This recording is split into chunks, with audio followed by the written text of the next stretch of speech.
Hi guys, in this episode we are going to investigate the origins of behaviour in the context of its underlying genes. Now, investigating the genetic underpinnings of behaviour, as you would imagine, is quite technical and quite complex.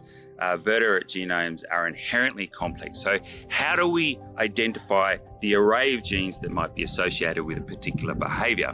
There's various ways you can do this, and later on in this episode we will actually illustrate one way of doing this using the study system of amphibious blennies here on the island of Guam.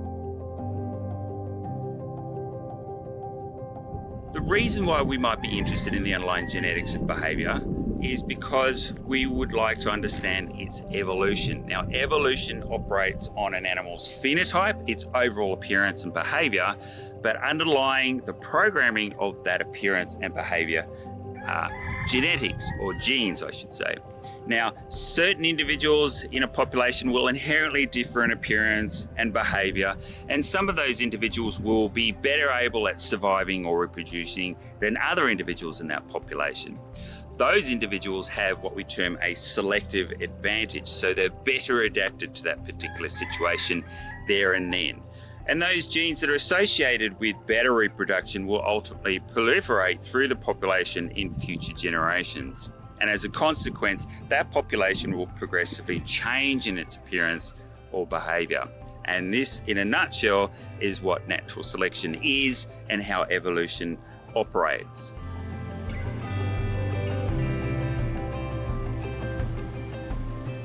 So a lot of the genetic studies of animal behaviour typically focus on invertebrates, things like fruit flies or Drosophila, and in lab settings. And there is a reason for this, because obviously invertebrates and fruit flies have a very highly studied genome, and that genome is relatively simple. It's still extremely complex, but relatively simple compared to, say, a large vertebrate.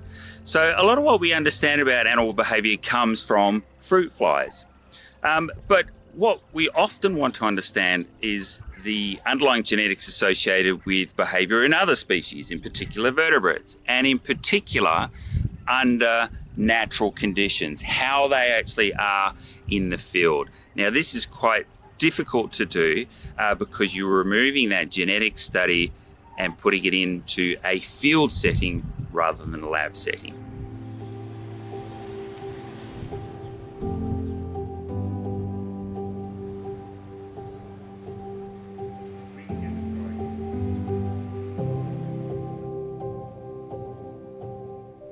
Now, in addition to most of our information coming from studies on invertebrates and lab settings, like the fruit fly, most of our information on the genetics associated with behaviour is actually the genetics of morphology. There's been a lot of work on animal coloration. Now, animal coloration is important for the behaviour in animals, particularly prey, for trying to be cryptic and avoiding predation. So it's a big deal. So studying animal coloration can be really important in that context alone. But of course, as you probably now know in the course, animal coloration is really, really important for mate choice as well. So males are typically brightly coloured and females are selecting among those males based on their coloration, its saturation and its complexity perhaps. So we have a number of studies that have investigated the genetics associated with animal coloration. Several come to mind. In particular, they've identified the specific genes that might be associated with body coloration. Beach mice, some occurring out on the sand dunes, others occurring in the grass away from the foreshore. They differ in coloration. Some are more dusty coloured, so they match the sand out on the beach. Others are more brown and cryptic coloured because they match the colour in the shrubland. Now, this is actually selection. It's the same population. They're actually the same species. And the reason why they differ is through predation. It's better to be dusty beige colour out on the beach because you're not going to stand out as much. And obviously you don't want to be that kind of bright, dusty, pale colour if you're in the shrubland because you will stick out. So those individuals will tend to concentrate on the beach, whereas the brown ones, which are particularly cryptic in that shrubland, remain in the shrubland. Now, scientists have identified that there's a particular gene or a particular set of genes that are associated with changes in coat colour. Now, remarkably, we have a different system, lizards, so entirely different animals. We find that some lizards of the same population, same species, again, occurring out on the sand. This is actually desert sand relative to other areas that are in the more shrubby areas. And again, we have brown lizards in the shrubland and dusty, pale, almost white lizards out on the desert sand. And the same genetics and the same genes associated with the coat colour in those beach mice is also underlying the coat colour of those lizards as well. So this is a remarkable example of convergent evolution. This is the independent origin of the same adaptive solution to natural selection. In this context, the adaptive solution is cryptic coloration, so either being pale and dusty coloured to match the sand or brown to match the surrounding substrate in the bushland. The adaptive challenge here is predation. They're trying to not be conspicuous to visually oriented predators, in particular birds. And the underlying genetics associated with that convergent evolution is also the same, which is wonderful. So we can actually identify the underlying genetic changes that are associated with that morphology.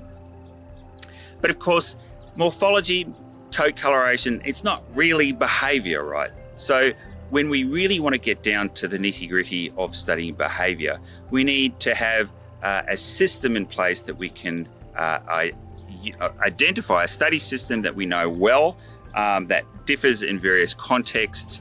So not just type of habitat, but some sort of behaviour associated with that habitat. And a wonderful example of an organism that differs in habitat. So this is individuals of the same population, but in fact the same individual living in different types of habitats at different times are the amphibious fish on the island of Guam. So an individual will spend part of its time in the water, as normal fish would do, but it also spends part of its time out on the rocks in the splash zone, out in the air, in what we call in a terrestrial environment. That's the same individual.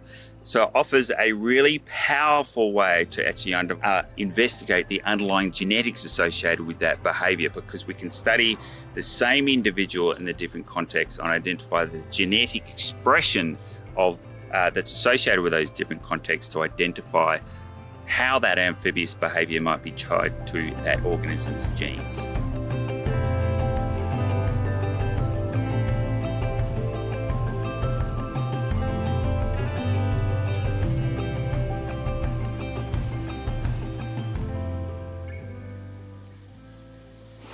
So how do we actually investigate the genetic origins of behaviour?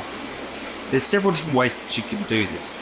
But one way that we're trying here at the University of Guam, we're actually in their marine lab facilities here in Pago Bay, is to have a look at transcriptomes. And I'll get into a little bit more detail about that in just a moment. So on Guam, as you probably know now, there are a whole bunch of intertidal blenny fishes. Most of these are aquatic, so they live exclusively in the water. However, there are a number of species that are also amphibious, and there's actually a single species here on Guam of the genus Ulticus that's exclusively terrestrial. It never goes back to water. For this trip, however, we're focused on those amphibious species. So we're particularly interested in the 3 amphibious species that have independently evolved the ability to come out of the water. And what we're doing is we're collecting a whole bunch of individuals for each of those species from Pago Bay, which is literally just 50 meters down from the marine labs here. And we're putting them into a very simple experiment. And that experiment actually just set up here behind me. We're going to run this in about half an hour's time. There's a series of tanks, and all of the fish are individually put into each of these tanks, which are full of water. So this is the simulating of the aquatic part of their lifestyle. And then after a certain amount of time, we will then transfer those individuals into new tanks Some of those tanks will again have water in there and act as controls, but other tanks will actually only be misted, so there will be no water in there. And this is to simulate the terrestrial lifestyle when they come out of the water. And then we leave those individuals in for a certain amount of time. And at the end of the experiment, we then collect some tissue samples. And then we can have a look at the transcriptomes of those different individuals. Now, to put this into context, I'll put a very basic overview of how genetics and transcriptomes and messenger RNA works.